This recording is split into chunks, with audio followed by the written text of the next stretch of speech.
Hi there, folks. Welcome back to Rule of Thumb.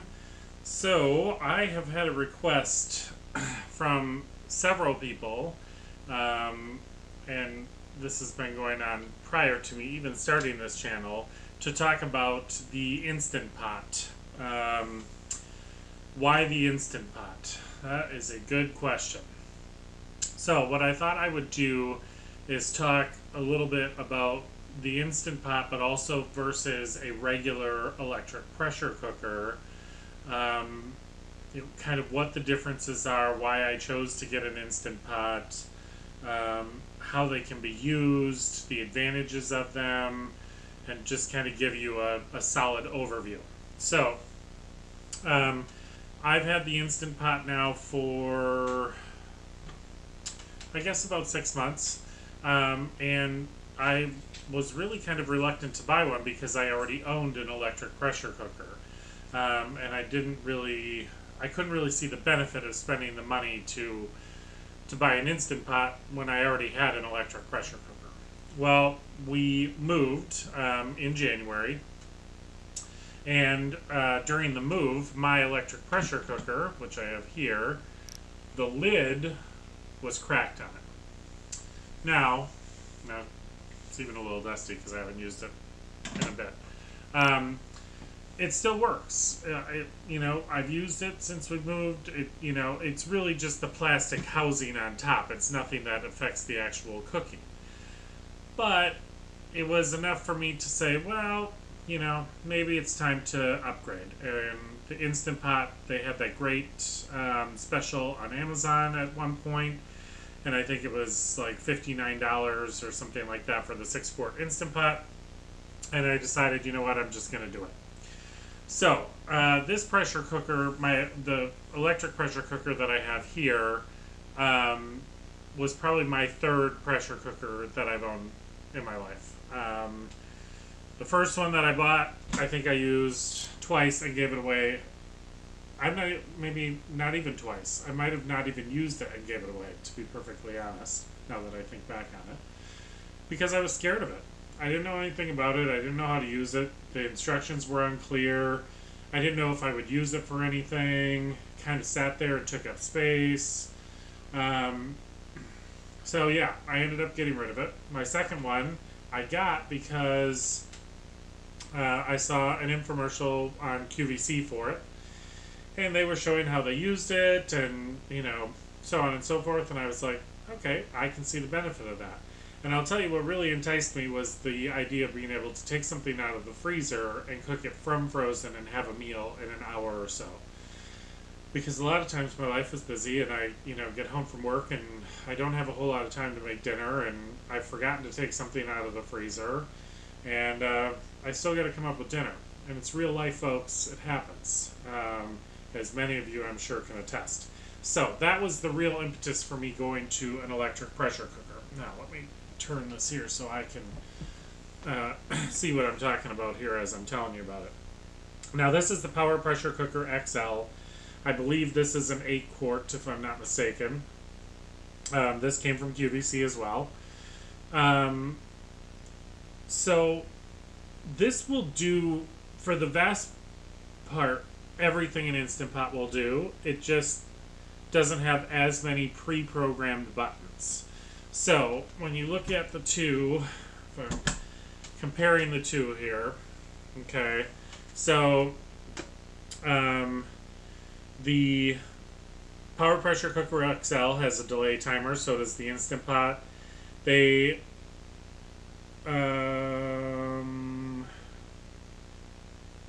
Power Pressure Cooker XL is one of the ones that came out with a button that says canning and preserving, which you cannot can in an electric pressure cooker. I don't care what they tell you in the manual. I don't care what you read online. I don't care how many people try and tell you that you can. You cannot. They do not hold pressure steady. There's no way for you to monitor the pressure that's in it. And there's no way for you to guarantee that the temperature is getting to the right temperature to kill the botulism that is in the food to make it safe for you to put on your shelf. So for me, that button was a little bit of an irritant because I know that it is not accurate. So I was always a little iffy on that one. The Power Pressure Cooker XL has a soup and stew. The Instant Pot has soup and broth and meat and stew, and bean and chili. The Power Pressure Cooker XL has a slow cook. The Instant Pot has a slow cook. Power Pressure Cooker XL has rice and risotto. The Instant Pot has rice, multigrain rice, porridge. Yep, those should all fall under that. Beans and lentils on this one. And the Instant Pot, we already had bean. Okay. Fish, vegetables, steam on this one. On this one, we have...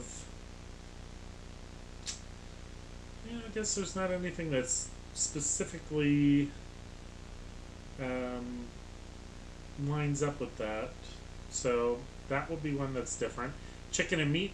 The Instant Pot has both poultry and meat. The Power Pressure Cooker XL allows you to adjust your time, as does the Instant Pot, as well as the pressure levels. You can do that on both.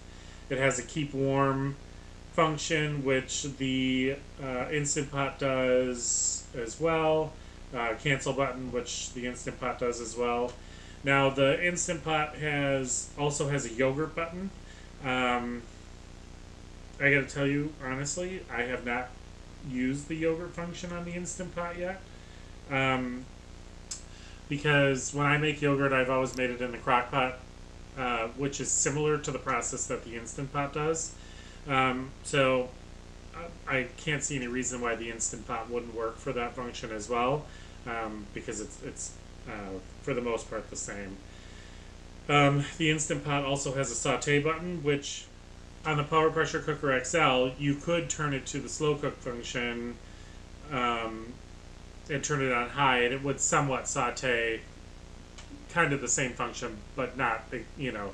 The saute function on the Instant Pot really does allow you to put a sear on meat, which is really often what you're looking to do, to brown meat, or maybe saute onions or garlic, or, you know, that kind of stuff. So that is one that definitely is different. The Instant Pot allows you to manually program by just hitting pressure cook and choosing your pressure level and your time, which the Power Pressure Cooker XL doesn't give you the straight up kind of manual operation. You can play with the buttons and figure that out, but it's not necessarily intuitive. So, oh, here we go. Fresh vegetables and steam. The Power Pressure Cooker XL have the fish and vegetable steam button, and the Instant Pot does have a steam button. I'm sorry, I missed that at first. Okay, so all in all, as we look at the buttons, pretty comparable between the two.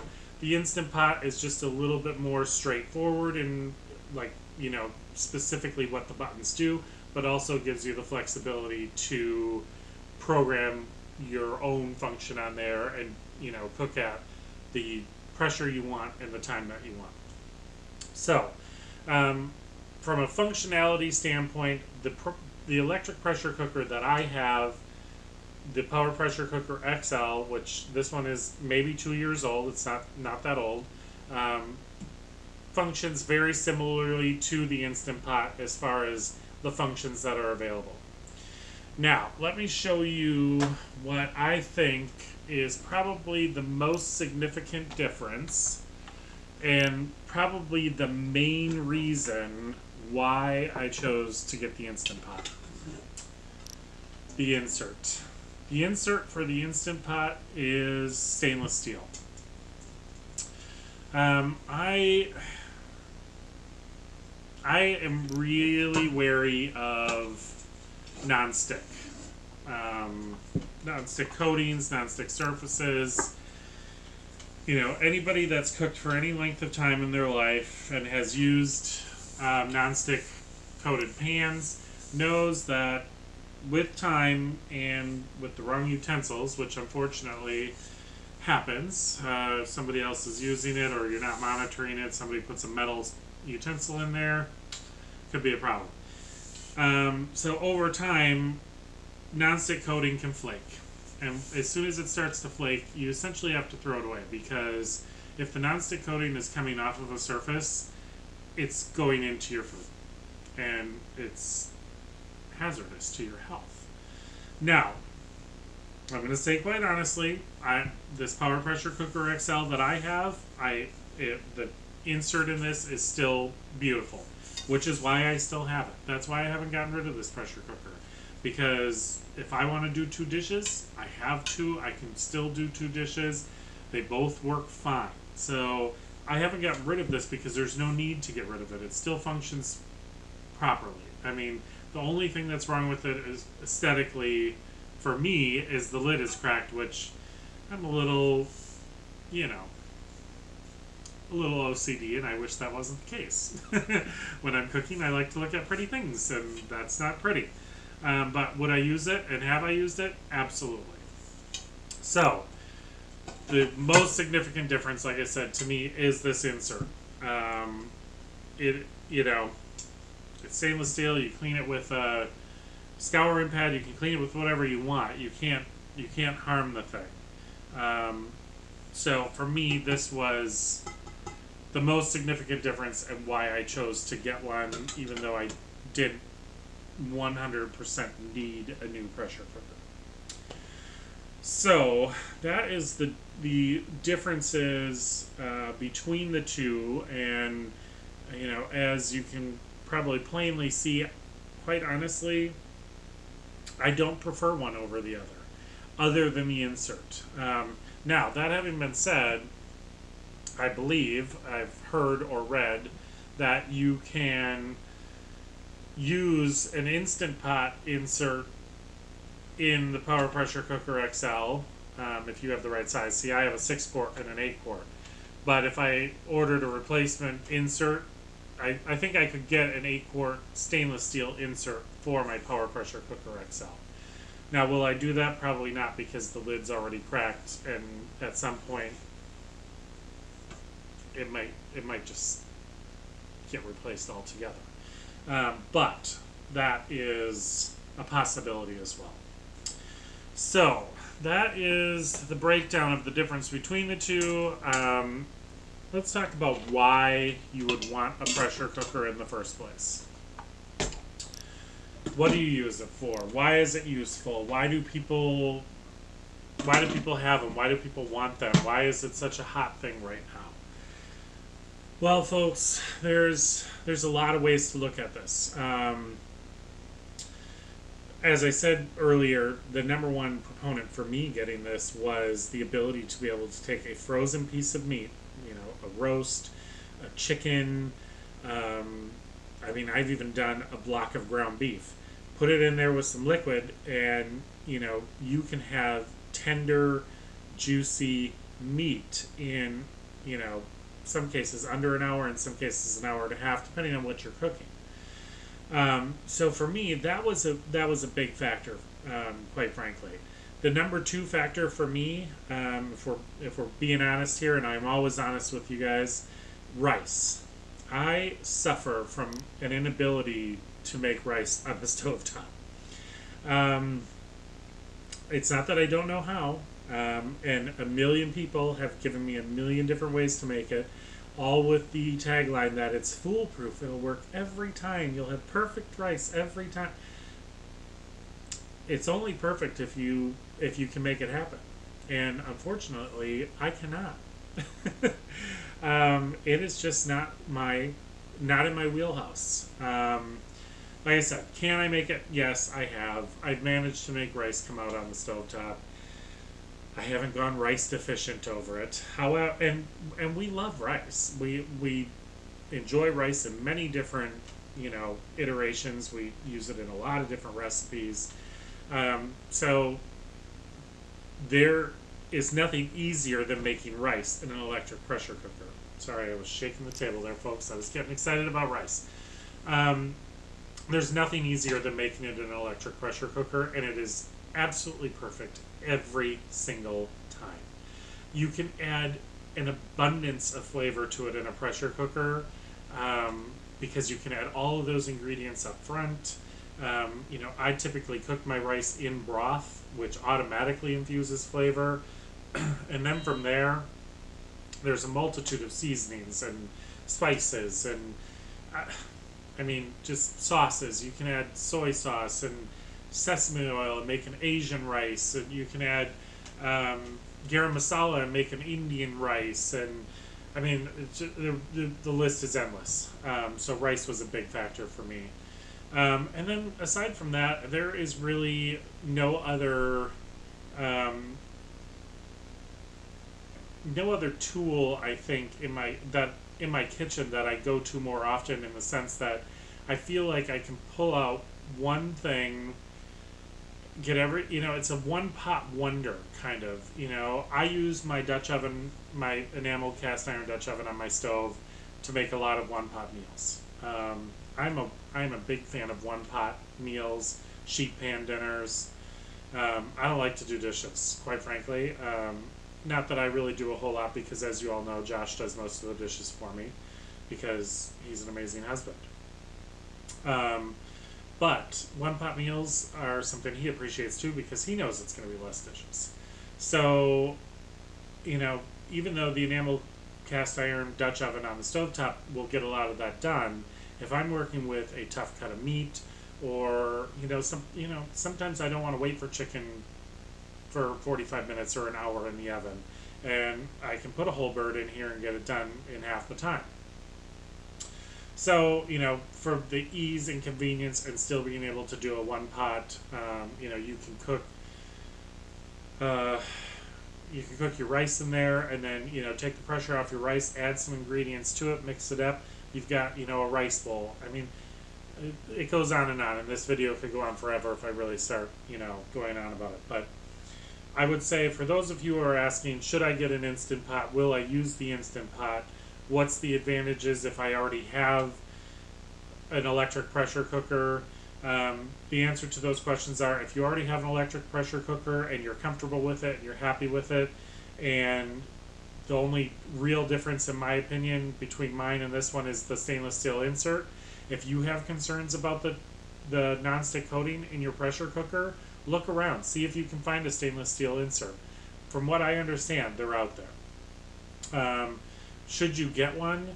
If you're somebody that's interested in being able to cook a quick meal easily and have very little cleanup and no guesswork, there's no better tool. If you're not a great cook, there's about 1,000,000 recipes for the Instant Pot online right now. It'll make you a great cook, because the directions are so easy to follow, and literally you can't screw it up because it's doing the cooking for you. If you are an experienced cook and you just want to know, will I use it? I think you will. I'm an experienced cook. I've been cooking my whole life. I'm 44 years old, you know, and I use this minimum once or twice a week. There's some weeks I probably use this 3 or 4 times a week. So my answer to the question is yes. I think the Instant Pot is a very versatile, very multifunctional tool. I think every kitchen can benefit from it. But that's my opinion. And, you know, that's all I can give you folks, is my opinion.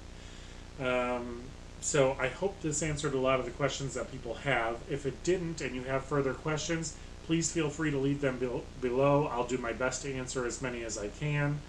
I hope this video was helpful. I hope you liked it. If you did, please like, share, subscribe.